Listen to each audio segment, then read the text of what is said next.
The first step in spring bee breeding is to remove the old honeycombs.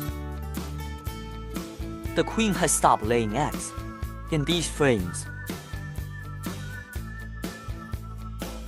These old frames are mostly filled with honey. We carefully remove them to avoid disturbing the bees.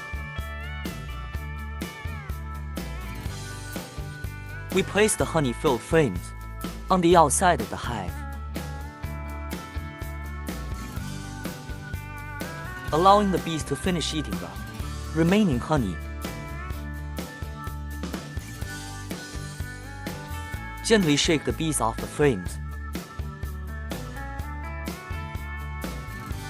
This process also gives us a chance to check the health of the colony.